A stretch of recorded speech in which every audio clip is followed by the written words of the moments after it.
Muy buenas tardes. En primer lugar, en nombre de la Asociación Histórica Vitoria 2013,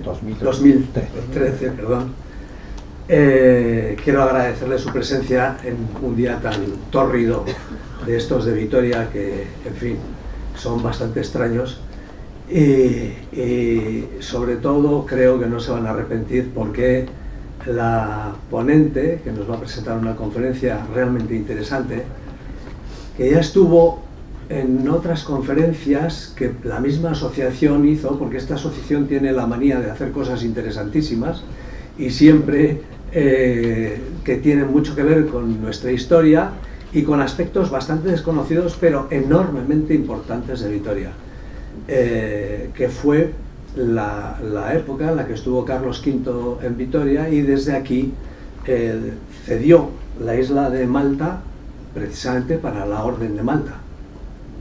Pues bien, hoy nos encontramos de nuevo con un hecho también muy singular y además protagonizado por otro enorme personaje de la historia, que es Napoleón. Pero bueno, lo que a mí me interesa es presentarles a Carmen de Arechaga. Carmen de Arechaga, cuyos antecedentes históricos también son alaveses, como me ha comentado antes. Sin embargo, bueno, nació en Madrid y es historiadora. Bueno, es historiadora y resumirlo todo a eso me parece muy poco, porque es sobre todo una persona interesada por la belleza, ¿sí o no? Bueno, pues sí. Cierto, porque le interesan todos estos aspectos de la historia y del arte, sobre todo como historiadora también de arte. Ha escrito sobre, ha publicado artículos, y ha escrito y ha colaborado en libros sobre porcelana, me acuerdo que hiciste una colaboración sobre una visita a la casa del Marqués de Cerralbo, ¿no? Sí. Y por tanto, realmente estamos ante una persona muy singular. Y yo, como psicólogo, que es de lo que sé, bueno, soy dos cosas en este momento: muy amigo de Carmen desde hace muchos años, y por otro lado, pues soy psicólogo y no me puedo quitar esta careta en mi vida. Por tanto, siempre que presento a alguien me gusta presentar sus aspectos psicológicos, si no te importa. No, nada. Y en este caso, alguien como Carmen, que es la directora del archivo y de la biblioteca de la Orden de Malta en España. Yo no sé si ustedes conocen archiveros y bibliotecarios, pero en general son gente introvertida, un poco cerrada, a veces son bastante difíciles de abordar, no son partidarios de hablar mucho en público. Bueno, hay excepciones, evidentemente, ¿no? Una además la tenemos cerca en general en Vitoria. Pero Carmen, en cambio, reúne dos aspectos que son muy difíciles de reunir. Por un lado, es enormemente extravertida, y como extrovertida también es generosa y le gusta comunicar, le gusta dar, le gusta compartir lo que ella sabe. Y por otro lado, pues tiene esa otra faceta de la persona introvertida, capaz de investigar, capaz de escudriñar en la historia, de encontrar aspectos interesantes. Y a mí esto me seduce como psicólogo, porque son casos muy raros. Es muy difícil encontrar a alguien que reúna estas dos características juntas, ¿no? Muchas gracias. No, en absoluto, es así. Y además, como te conozco hace mucho, creo que lo puedo verificar. Sí, en todo caso, creo que la mejor manera de conocerla, yo no me quiero extender mucho, porque creo que el tema es tan apasionante, estoy deseando de escucharlo yo también. Lo mejor para presentar a Carmen de Arechaga es decir, bueno, aquí está Carmen de Arechaga y ella es la que tiene que exponer su tema, que es, yo creo, que bastante interesante para todos ustedes y para la historia en general. Muchas gracias. Da gusto. Muchas gracias, Fede, da gusto. No, qué va. Bueno, pues buenas tardes, señores, caballeros, señoras. Vamos a hablar un poco de la Orden de Malta. Vamos a hacer... Acércalo. A ver, ¿se oye bien ahora? Ahora. Sí. Vale, fenomenal. Vamos a hablar de la Orden de Malta y voy a hacer una pequeña introducción de qué es la Orden de Malta. Luego nos extenderemos en ese momento que realmente fue lo del año pasado, ¿verdad? La entrega de la Orden de Malta y la estancia de Napoleón y lo que pasa después. Y vamos a empezar diciendo que la Orden de Malta es una orden religiosa que se funda en Jerusalén durante la Primera Cruzada en 1113 para defender los santos lugares. Fue un grupo de peregrinos que fundaron una orden religiosa con los 3 votos canónicos de pobreza, castidad y obediencia, con 2 fines fundacionales, que son la defensa de la fe católica y la ayuda al pobre y necesitado. A Jerusalén llegó otras muchas personas. Poco después hubo otro grupo de gente que quisieron también ser frailes, hicieron otra orden, que es la del Temple famoso, que tenían sus 3 votos canónicos, pero además tomaron el voto de las armas, para la defensa precisamente de los santos lugares. Enseguida la Orden de San Juan de Jerusalén, que es como la que se funda allí, toma el 4.º voto, el de las armas, porque les parece lo más eficaz para poder defender los santos lugares. Lucharon juntos durante una temporada, acabaron echándole a los musulmanes. Jerusalén se perdió para los cristianos y tuvieron que trasladarse a la costa, a la San Juan de Acre, y allí estuvieron más o menos 100 años, pero acabaron echándolos definitivamente de allí. Y entonces la Orden de San Juan de Jerusalén, el hospital de San Juan de Jerusalén, tuvo que negociar con Bizancio, con el emperador, para que les cediesen la isla de Rodas como centro de la orden. Esto se lo dan en 1309.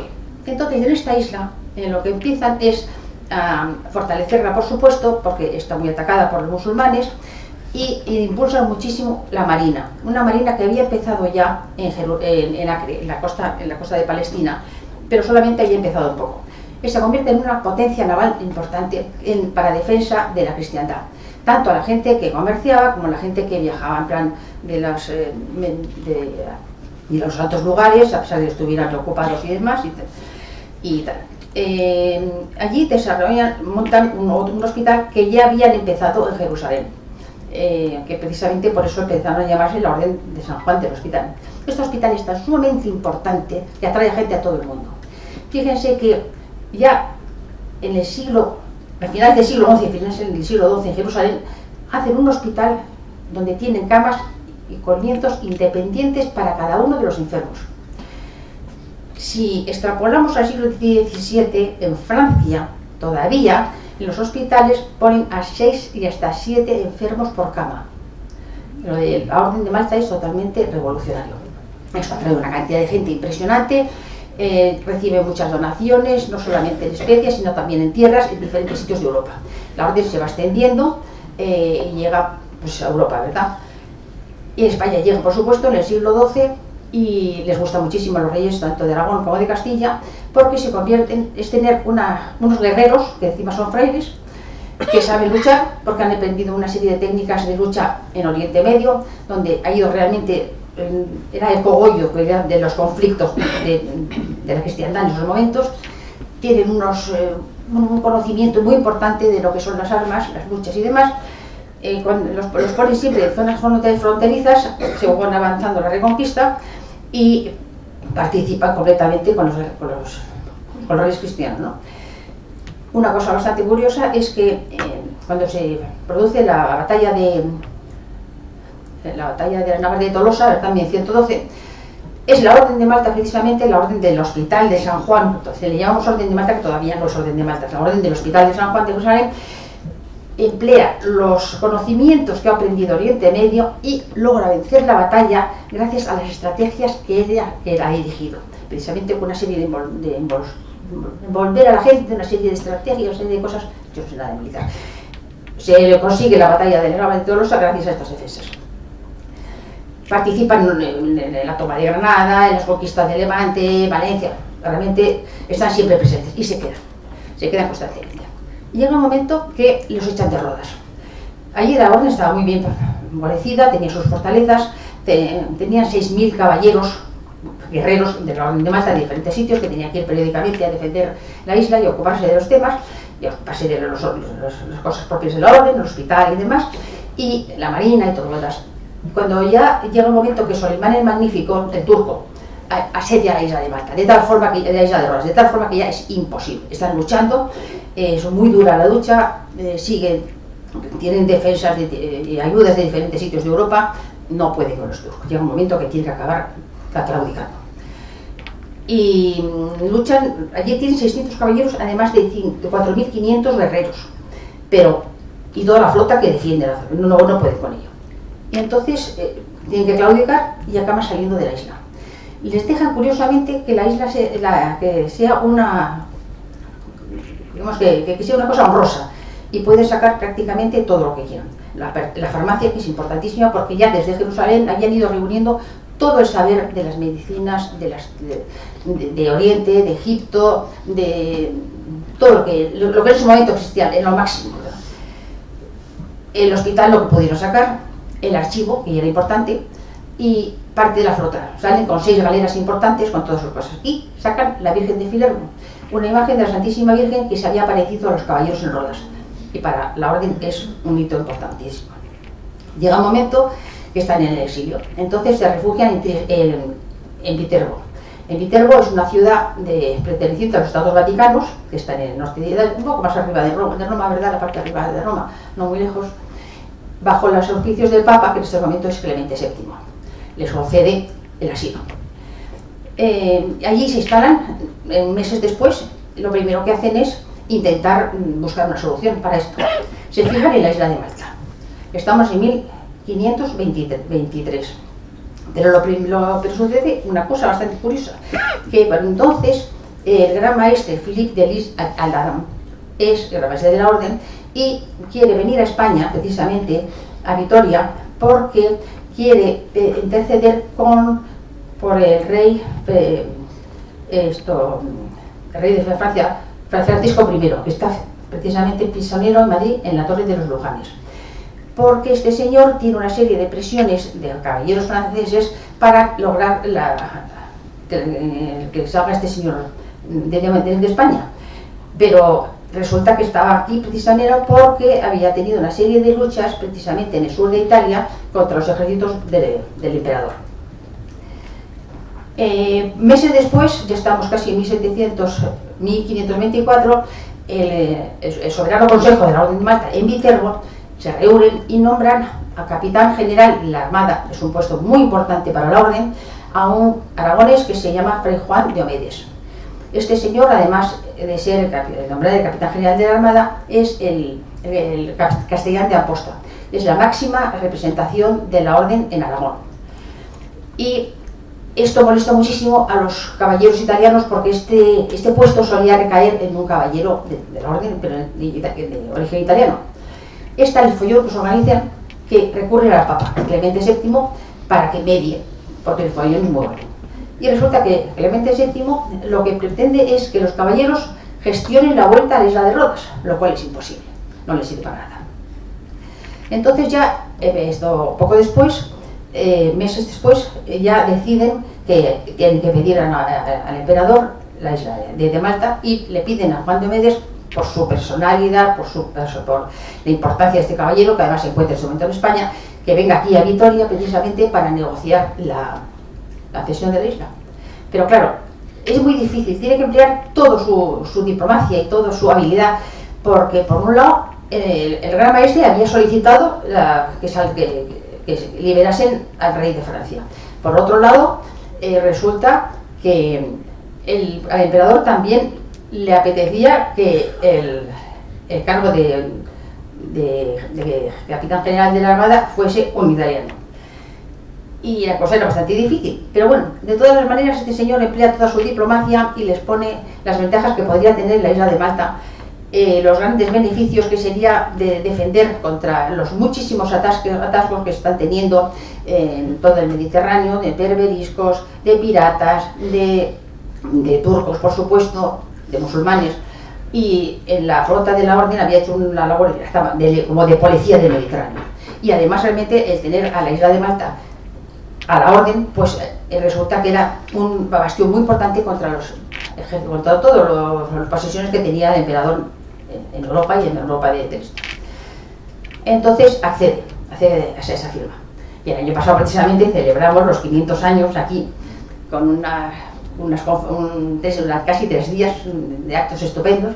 Se empezó precisamente por una visita a las monjas comentadoras de la Orden de San Juan, que están aquí en la cercana villa de Salinas de Añana. seguidos por una serie de conferencias dadas por personajes muy importantes, y luego pues se visitaron una serie de sitios, edificios del siglo XVI, todos muy importantes, que existían durante la estancia del emperador precisamente aquí en Vitoria. Entonces el emperador acabó cediendo la isla y se firmó en esta sala que es hoy día de la Vital Cucha, una sala preciosísima del siglo XVI, que tuvo lugar esa firma. Recordemos que la cesión no es completa, porque resulta que el emperador de todas las maneras no quería darle la total posesión de la isla a la orden. Y entonces se le ocurrió la genialidad de hacerle un pequeño tributo, ¿verdad?, el famoso halcón maltés, que la orden tenía que entregar todos los años, en llegar a Madrid, un halcón maltés como tributo por la cesión. Este halcón, por supuesto, no era uno, sino que la orden mandaba 4 o 5, porque uno se moría, los otros escapaban, y como tenían que llegar, llegaban. Hay toda una serie de cartas en Palacio Real con todos estos envíos bastante curiosos.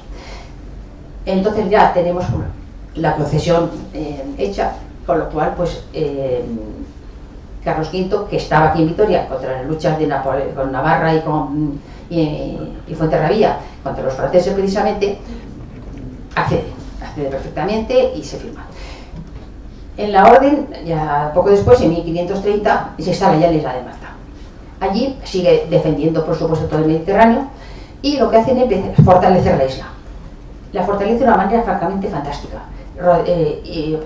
Cada gran maestre amplía más las fortalezas, no solamente de la Valeta, que es la capital de la isla, sino de todo el contorno de la península. Tienen muchísimas batallas, suman una cantidad bárbara. Solamente con las participaciones de caballeros marinos españoles suman más de 30 los que tienen que luchar. Las dos más importantes son el gran asedio que hacen los turcos a la isla de Malta en 1565, que eso fue algo impresionante, participa mucha gente, logran vencer a los turcos, no solamente por su artillería, saber hacer, sus fortificaciones, su forma de luchar, acaban venciendo por completo. Y luego el siguiente granito realmente es la batalla de Lepanto, que en 1571, que es cuando ya realmente es el gran triunfo de la cristiandad. Realmente se han vencido a los turcos y de verdad es una frontera contra estos señores durante bastante tiempo. Habían atacado inclusive el oeste de Europa, habían llegado inclusive hasta el Danubio, ¿no? Y esto queda, a partir de entonces la orden puede vivir una época bastante tranquila. Se dedica a, pues eso, realmente a sus fines hospitalarios. Montan otro hospital todavía mejor que el de Jerusalén, por supuesto con camas individuales. Montan una cátedra de cirugía, que es la más importante que estamos en este momento, es la más avanzada, traen conocimientos médicos de todo los saber de toda Europa, porque claro, la orden está en toda Europa, y entonces como les interesa mucho este tipo de temas, pues intentan surtirse de todo ello. Montan una farmacia importantísima, no solamente como el edificio es una preciosidad, sino además, aunque yo no soy farmacéutica, pero les puedo asegurar que lo que he leído de la farmacia es francamente alucinante. Y sigue fortaleciendo la isla y, bueno, pero sí, realmente llegan a su esplendor completamente. Pero llega Napoleón en la conquista de Napoleón, le quiere llegar a Egipto, y entonces en su paseo por el Mediterráneo pues pide a la Orden de Malta hacer una aguada para sus flotas. Le es concedido solamente permiso para 4 embarcaciones, y entonces entran en el puerto, que lo tenemos aquí precisamente, ese es el puerto de la Valeta. Entran las 4 embarcaciones, pero mientras se reúne sobre el consejo, dan permiso, dan la aguada y demás, Napoleón ya ha rodeado la isla con un imponente ejército muy superior en número a la orden. La orden en esos momentos está súper guarnecida, está muy bien provista de munición, de artillería, toda la costa, con todas sus muchas pequeñas fortalezas y castilletes que tiene por toda la costa, está perfectamente actualizado. Los edificios de la Valeta son alucinantes, son ciclópeos, realmente son inexpugnables. El puerto que tenemos aquí precisamente, este es la fortaleza de Sant'Angelo, que está en la bocana del puerto, es impresionantemente grande. Aquí, por desgracia, la bandera tapa un poco lo que es el fuerte. Realmente por ahí no podía pasar nadie sin ser acribillado. Pero claro, como en vida invade toda la isla, pues acaban metiéndose en la isla. De tal forma que se llega a un momento que es absolutamente caótico. La orden no puede con esto.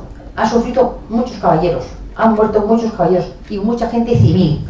La orden no puede consentir esto. Tendrían que claudicar, pero ¿cómo van a claudicar? Es el centro de la orden en toda Europa.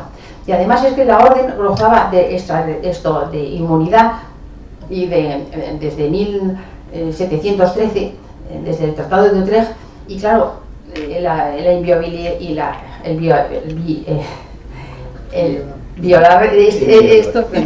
inviolabilidad, exactamente, pues era una cosa incluso mundialmente muy problemática. La reunión es bastante peleaguda, no sabían qué hacer, y en un momento que tiene más remedio que claudicar. Y acaban el 12 de junio de 1798, acaban claudicando. Y tienen que salir de la orden, tienen que salir de la isla. Pero ahora ya no es lo mismo que en Rodas, ahora salen sin nada. Abandonan su época gloriosa, dejan todo, por supuesto, no solamente los edificios, que además son muy buenos, dejan todo su archivo, que continúa allí, dejan toda la cuestión de medicina y de farmacia sin duda, todo. Solamente pueden sacar a la Virgen de Filermo sin los ornatos que tenían y con lo puesto, nada. Todo por exigencia de Napoleón. Por exigencia de Napoleón. Resulta muy duro. Se van. Entonces resulta que salen en una embarcación que tienen, les dejan, y se van a Trieste, a un priorato que tenía la orden en Austria. El gran prior de Austria en esos momentos es el príncipe Metternich y protege a la orden. En el priorato, que es propiedad de la orden. La orden es soberana, perdón, no lo he dicho desde el primer momento, desde Rodas adquiere fama mundial y entonces adquiere la soberanía. Y la orden sigue siendo soberana, no ha dejado nunca de ser soberana. Entonces, esto, como tal soberanía, pues puede estar en esos momentos en Trieste. Desde Trieste, el gran maestre, que se llama Ferdinand Humboldt, en estos momentos, escribe lo primero al zar de Rusia, porque desde hacía ya bastante tiempo tenían relaciones diplomáticas. Esto era muy normal con la orden. El zar de Rusia les brinda apoyo enseguida. Entonces, esto lo que hace es, en 2 meses, esto es en julio, 12 de junio, pues ya, entonces el 12 de junio salen de la isla, ya a final de julio, ya el gran zar, Pablo I de Rusia, ya organiza a la orden, invita a los caballeros que quieran ir, porque había caballeros de la orden, había en Rusia unos pocos, ¿verdad? Los organiza y les ayuda. Y entonces les hace un priorato para que la orden se establezca en Rusia. El caballero les deja que sea católico y les deja todas las personas. Pero tienen a la orden en Rusia, lo cual le gusta muchísimo, no solamente es una cuestión diplomática, sino que además físicamente la orden está en Rusia.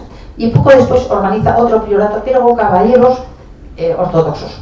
El zar de Rusia está sujeto a la religión ortodoxa, que ellos sigue siendo de la religión ortodoxa, que no es la católica, claro, es de cisma pues de Occidente, ¿verdad? Y entonces resulta que esto ya tiene organizado estos 2 prioratos y demás. Y muy poquito después se autoproclama gran maestre de la orden en Rusia para los caballeros ortodoxos. Y luego dice también para los otros. Y esto es un problema, porque resulta que los caballeros ortodoxos consideran depuesto al gran maestre Humboldt. Pero es una deposición que no es canónicamente válida, no lo pueden hacer. Por otro lado, el gran maestre Humboldt, que sigue en el Viterbo, escribe a todas las potencias europeas que puede, pidiendo ayuda.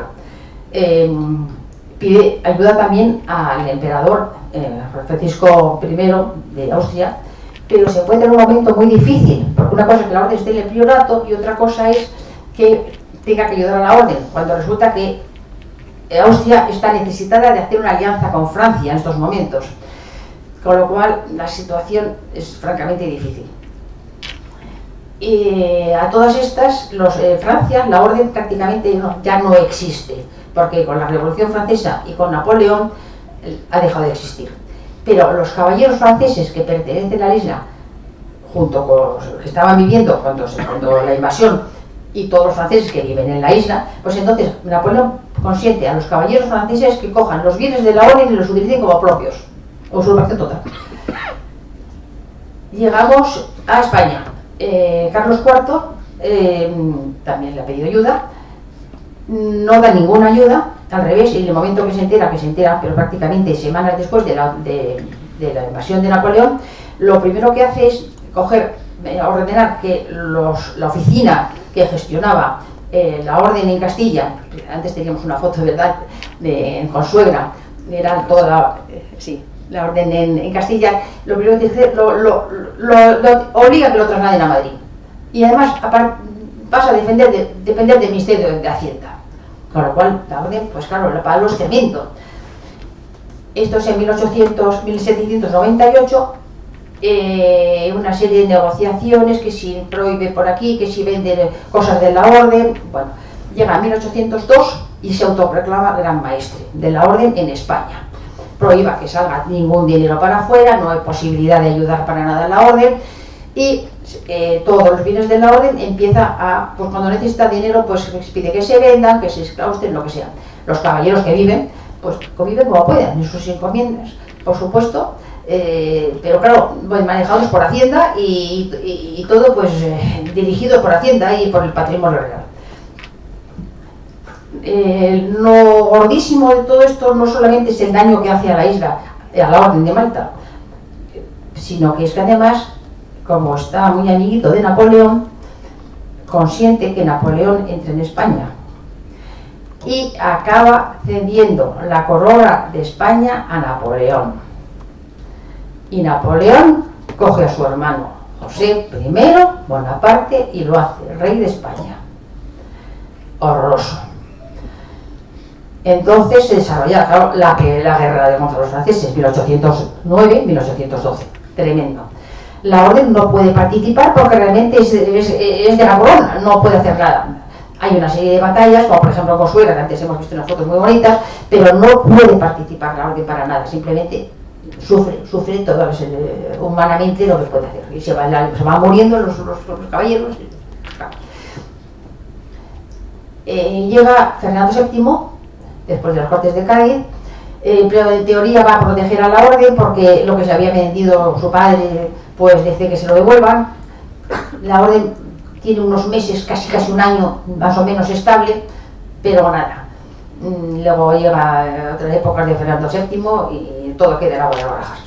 Llega Isabel II, entonces Isabel II hace ya 1844 empieza una larga lista de desamortizaciones con los bienes de la orden, muy complicado porque luego otros dictan otra serie de órdenes que contradicen esas desamortizaciones, separan, vuelven a desamortizar. Bueno, es una lista que puede tener algo así como 30 y tantos o 40 desamortizaciones, vueltas y demás, una cosa bastante complicada. La orden, claro, no existe en España, de hecho no existe. Pero no solamente es eso, sino que además, para colmo, organiza una condecoración civil con el nombre de la orden para premiar a personas que hacen favores a la corona. Y esto molesta muchísimo a la orden de Malta y al Papa, pero no pueden hacer nada porque la orden no está en España, hasta que en 1851 la Isabel II firma el concordato Iglesia-Estado, y entonces ya, estando ya en las relaciones a nivel diplomático con la Santa Sede, sí que pueden, a través del nuncio apostólico, empezar a decir a la reina que esto no es posible, y consiguen que deje de nombrar más condecoraciones con nombre de la Orden de Malta. Se para un poquito el tema, pero llega a Alfonso XII y entonces resulta que organiza también a estos señores condecorados por su madre, los organiza en un capítulo, les da una serie de normas y les hace todo un programa, ¿verdad?, para hacer obras de caridad, todo como muy complejo, nada que ver con la Orden de Malta, y no nos hacemos caso. Son tales las presiones diplomáticas que ya su ministro Andoain llega un momento que le convence al rey de que hay que devolver la orden en España. Hay que devolver la Gran Maestre, no, la situación es tremenda. Entonces, en 1885, firmar el 4 de septiembre la devolución del maestrazgo de la orden al Gran Maestre. Pero Alfonso XII muere 2 meses después. Y entonces resulta que es la segunda de sus esposas, la reina María Cristina de Habsburgo-Lorena, la que tiene que llevar toda la negociación para que sea factible esta. Lo hace francamente bien. Es muy complicado el tema porque resulta que ya no queda más que un solo caballero muy anciano que había entrado en 1798. Claro, no se lleva nada. Entonces el Gran Maestre tiene que organizar ex novo la orden en España, con caballeros españoles. Bueno, esto dura una serie de años y demás, hasta que ya por fin en 1905 o 6, en 1906 empieza ya a funcionar la orden poco a poco. Si hacemos un salto atrás, el Gran Maestre de Hong Kong, que habíamos dejado en Austria, en Trieste, pues además de mandar toda clase de cartas a las demás potencias europeas, pues esto tiene una situación tremenda, porque resulta que, claro, en Rusia lo han depuesto como Gran Maestre, pero no es válida canónicamente. El Papa protesta, porque dice que no se puede poner un Gran Maestre porque tendría que ser una serie de cosas, unos procesos muy complicados, tendría que participar toda la orden y demás. Y entonces esto, en 1801 asesinan al zar Pablo I y le sigue el zar Alejandro I, y este señor no quiere ser ya Gran Maestre de la orden, o sea que el Gran Maestrazgo le dura pues apenas un año y unos meses. No quiere ser Gran Maestre de la orden, sin embargo protege a la orden. Se encuentra con un montón de gente, caballeros ortodoxos de esa orden de Malta que ha organizado su antecesor, de varios prioratos que hay en Rusia, unos católicos y otros ortodoxos. Entonces, esto tiene una fuerza muy importante frente a toda Europa, pero claro, no quiere, ellos son ortodoxos y respeta perfectamente a los católicos, pero quiere que esto se organice y facilita que la orden se pueda elegir otro nuevo Gran Maestre. Organiza a base de que los estatutos de la orden, el Gran Maestre está fuera, ¿verdad?, pero con ayuda del Papa, y organiza que todos los prioratos que vienen en Europa eligieran un nuevo Gran Maestre. Esto lleva algún tiempo, 2 años exactamente, hasta que en 1803, con la aprobación de los prioratos de toda España, de toda Europa quiero decir, y con la aprobación del Papa, eligen a Fray Giovanni Battista Tomasi, un italiano. Entonces ya el Papa lo que sí hace es aceptar la dimisión canónica del anterior Gran Maestre de Von Hompes. Efectivamente, a partir de entonces ya tenemos un nuevo Gran Maestre reconocido por todo el mundo, que reconoce la orden, y la orden no ha dejado de ser soberana, sigue manteniendo sus embajadas, sus diplomáticos y demás, y pasan una serie de Trieste se van a una serie de sitios. Primero están en Messina, después están en Catania, se van a Nápoles, van yendo a las posesiones que la orden tenía en Italia, o sea, los prioratos que ellos tenían, ¿no? Y llega un momento que hay un lugarteniente que se llama Fray Carlos Candia, que es muy importante, es italiano, y cede su palacio, que tiene Roma, en Via Condotti 68, como sede de la orden. Esto es aceptado por el Gran Maestre, es aceptado por el Vaticano, y entonces le dejan. Claro, es un momento también difícil porque resulta que Italia va a ser está también en una situación que los estados italianos, estados pontificios, a nivel diplomático aceptan que la orden soberana se instale en Via Condotti. Es un caserón que tiene 3 calles, está al lado de la Plaza de España, y si tiene su extraterritorialidad, es su sede soberana, y está la sede de Gran Maestre. Y desde entonces continúa siendo sede del centro de la orden en todo el mundo. llega el momento que el Papa León XIII, como la orden ha sufrido tantísimo en todos estos momentos y está tan desperdigada, bueno, tan decadente más que desperdigada en todos los sitios, entonces restituye, cuando ya se haya muerto Tomás, y por supuesto restituye que la orden pueda volver a tener un gran maestre, porque estaban elegidos por lugartenientes desde la muerte de Tomás, que es en 1805. Entonces ya permite que vuelva a ser gran maestre, y que dice que al siguiente gran maestre volverá a tener los rasgos que le había tenido desde el siglo XVII, que le había dado Rodolfo II, emperador de Alemania, le había dado reconocido como príncipe gran maestre, soberano. Y el Papa también en el XVII le había reconocido el mismo grado equivalente al de los cardenales de la Iglesia Católica, con el título de eminencia. Desde entonces el siglo XVII y hasta hoy día, los grandes maestres son Alteza, Alteza Eminentísima, Príncipe, Gran Maestre de la Orden de Malta. Llega principios del siglo XX, y entonces el lugarteniente Hohenstein, pues modifica el código de la orden con arreglo a derecho canónico, y entonces pide que se organice, con la vigencia, por supuesto con el permiso del Papa, los laicos de la Orden de Malta, porque eran todos profesos, todos hasta ahora todos son monjes profesos con sus 3 votos, no han dejado nunca de ser así. Pero claro, está languideciendo, hay muy pocos caballeros en toda Europa, esto es un problema muy gordo, y entonces el Papa acepta y se organiza a modo de una orden tercera, como la tercera de los franciscanos, por ejemplo. Y entonces se nombran los caballeros, que se llaman los caballeros de honor y devoción. Son caballeros también, pero sin los votos canónicos. Ya no son monjes, que sigue habiendo, por supuesto, no son solamente caballeros. Caballeros laicos con un compromiso, rodillas ante el altar, de defender la religión católica y la ayuda al pueblo ya necesitado, los 2 fines que ha tenido la orden desde su fundación. Estos caballeros dan un juego impresionante en la inmediata Primera Guerra Mundial. Organizan, gracias a esto, trenes hospitales, unos trenes que los ponen con quirófano, con camas por supuesto, con farmacia, con cocinas, incluso con capilla. Los llevan una serie de caballeros laicos, ¿verdad?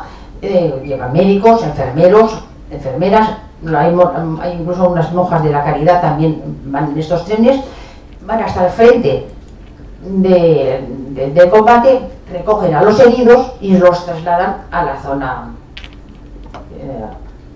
libre, ¿no? Sufren muchísimo estos trenes, es tremendo, pero que les ponen bombas, tienen veranos súper crudos, tienen unas nevadas horrorosas, bueno, las calamidades todas. Son cantidades de trenes, son 14 o 15 trenes los que hay, porque son de diferentes países que hacen diferentes recorridos y demás. Y claro, esto empieza a crecer otra vez muchísimo.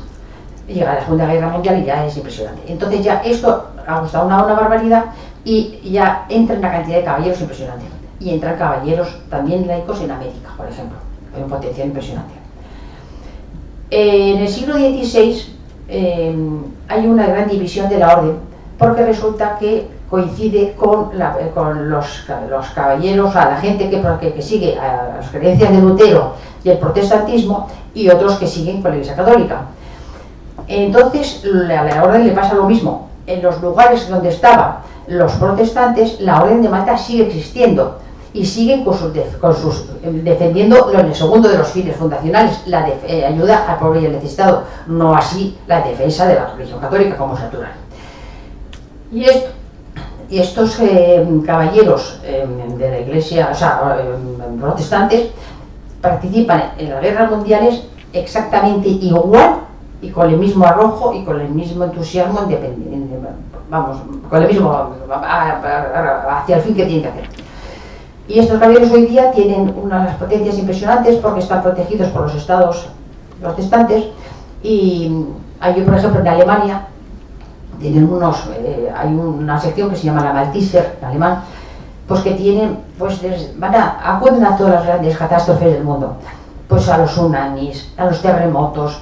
Bueno, tienen desde perros especializados en buscar personas, toda clase de ingenieros especializados en toda clase de tragedias, aviones, bueno, toda la tecnología que quieran, lo paga Alemania. En España los nacos, sin embargo, somos mucho más humildes y nos dedicamos a las defensas, por supuesto, de la defensa de fe, por supuesto que seguimos con todos nuestros religiosos, en fin, todos los misas y ejercicios y demás, y referente a lo de la ayuda al pobre y necesitado, pues en España tenemos estos hospitales, no tenemos ningún hospital, pero tenemos esos asilos de ancianos, tenemos uno cerca de Madrid con 7 y tantas camas, nos ocupamos de ayudar a base de comedores, tenemos además asistencia de todo tipo, desde asistencia jurídica para solucionar problemas de inmigrantes, de duchas, comedores, farmacia, médicos, incluso comedores, ropa, plancha, peluqueros, zapateros, no sé, absolutamente todo. Tenemos 2 comedores en Madrid, tenemos otro 2 más en Andalucía, se lleva comida en Valencia, bueno, en toda España, en Barcelona, en Canarias, en toda España. La orden está repartida por toda España, que no es políticamente igual que lo que es España, no depende de las autonomías, depende de donde haya caballeros, donde hay mayor número de caballeros y donde realmente hay delegaciones.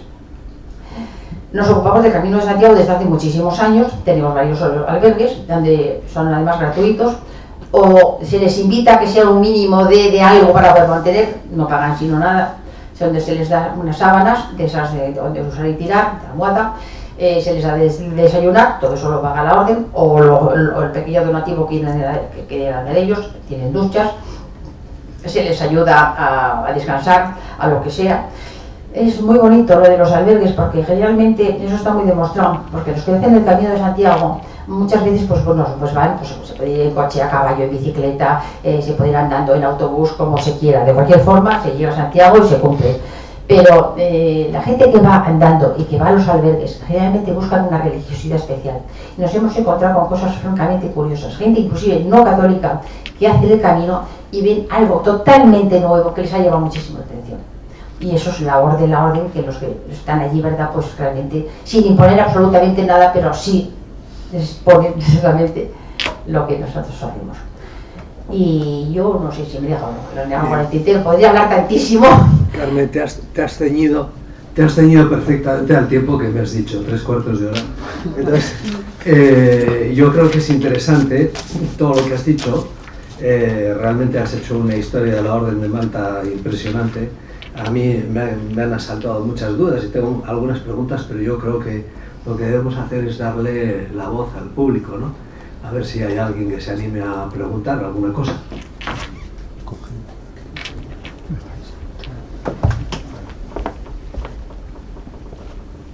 ¿Alguna pregunta?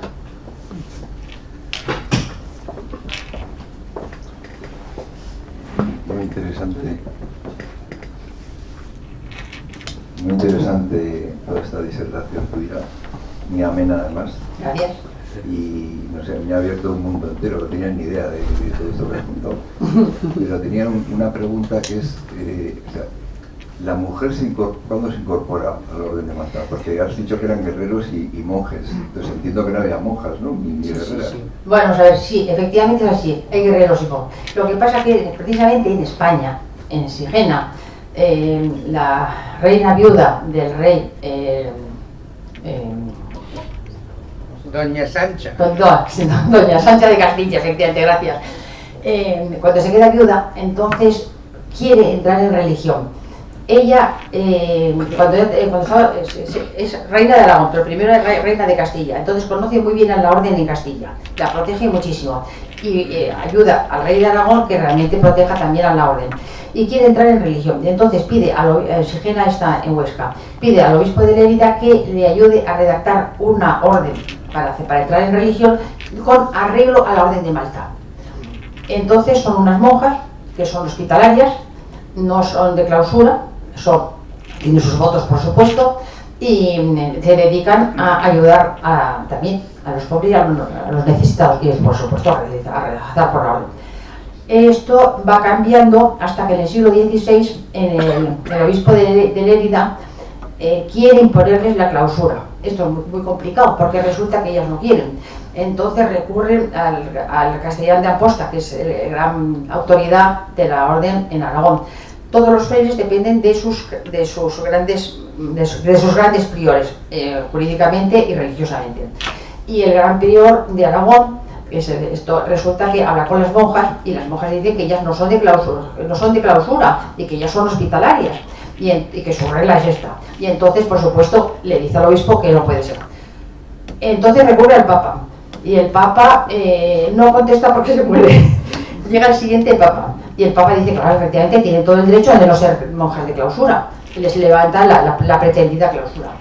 Sigue insistiendo el obispo de Lérida y entonces dice o entra de clausura o se comulgó.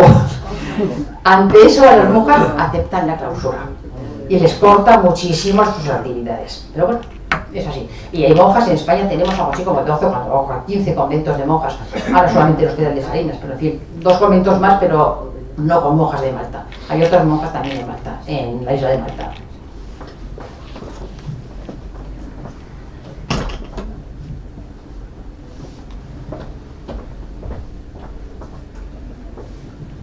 Buenas tardes.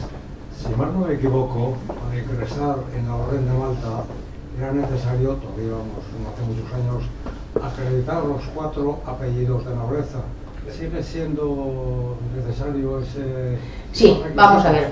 En la orden, efectivamente, esto era una necesaria, igual que antiguamente el ser noble, ciertos oficios tenían que recaer en manos de nobles, porque resulta que, digamos, que tenían cierta garantía, como por ejemplo, vamos a poner un ejemplo, extrapolando el tema de los farmacéuticos. Tenían que ser nobles, porque no pueden dirigir, manejar las drogas, pues gente que no fuese de fiar.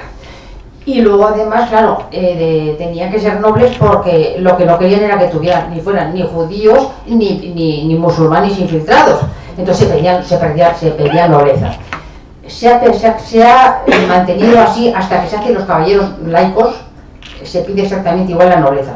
Pero pasa una cosa, que resulta que la orden se extiende muchísimo a partir de principios del 20, como he dicho.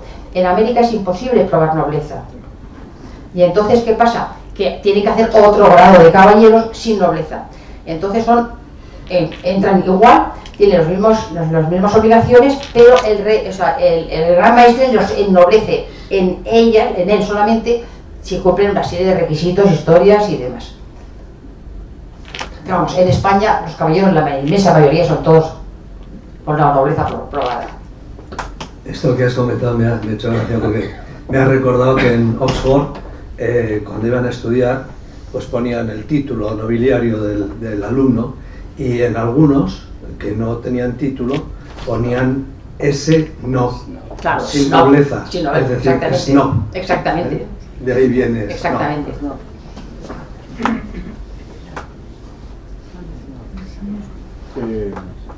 Sabiendo que hay muy pocas monjas en Salinas, ¿sí? ¿Qué puede pasar?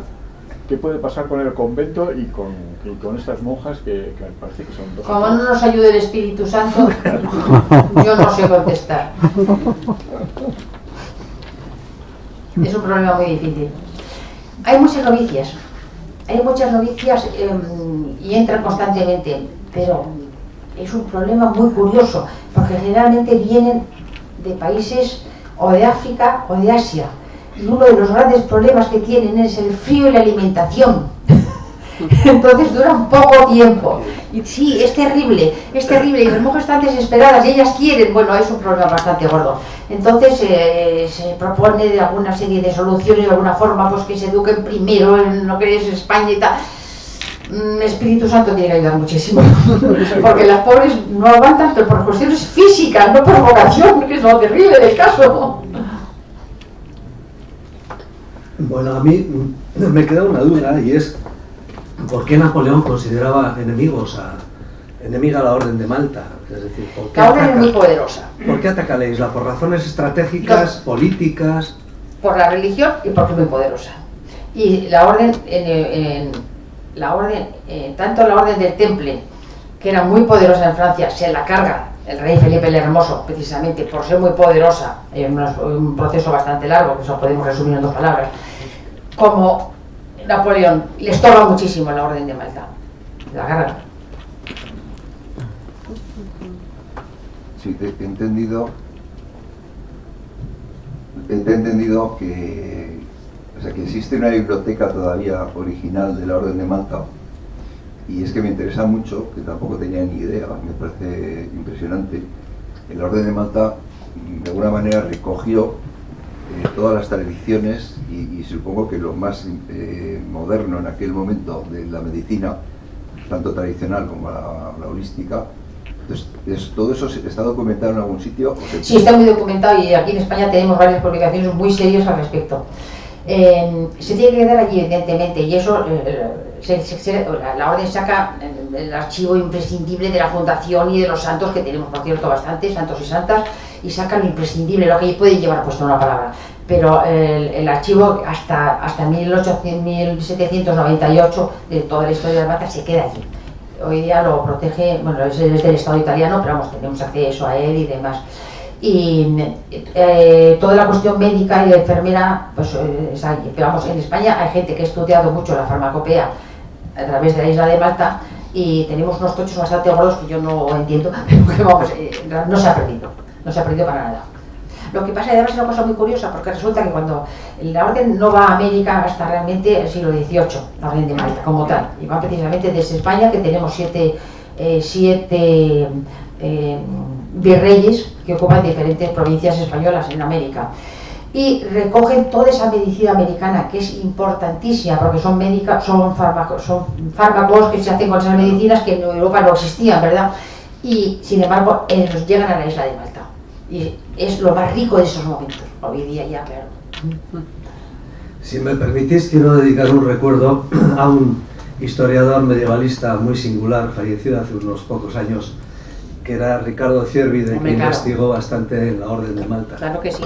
Y hizo además una cosa muy bonita, de aquí de Vitoria, era profesor de la universidad, tuvo la paciencia de estudiar occitano del siglo XIII para poder publicar los estatutos de la Orden del siglo XIII.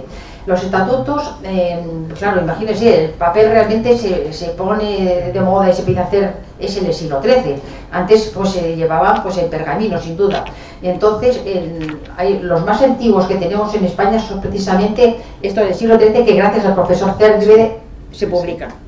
Luego tenemos otros, una pequeña reforma también en el XVI, que se hace en Salamanca, otra que se hace en París, es mejor la de Salamanca, y luego, bueno, en el siglo XVIII, otro gran maestro, Rodrigo de Rohan, es el primer gran tratado realmente de derecho jurístico y de derecho internacional del mundo, que lo hace precisamente la Orden de Malta.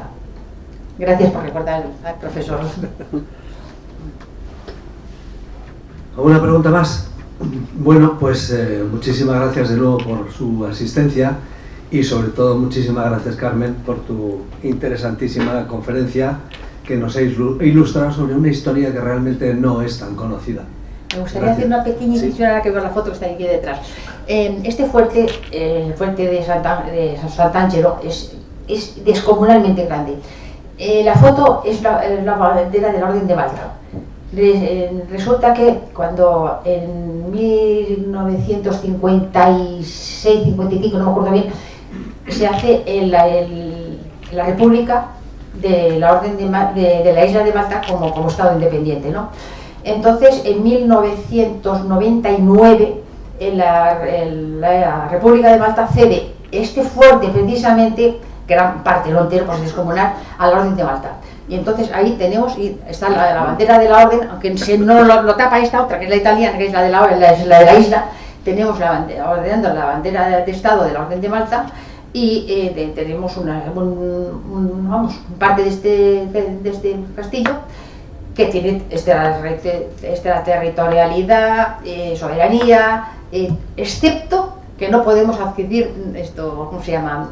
No podemos admitir presos políticos, vamos, pues, es lo único, lo demás nada. Refugiados. Refugiados, no, refugiados, no. Sí, vamos. Pues eso. Bien, pues muchas gracias.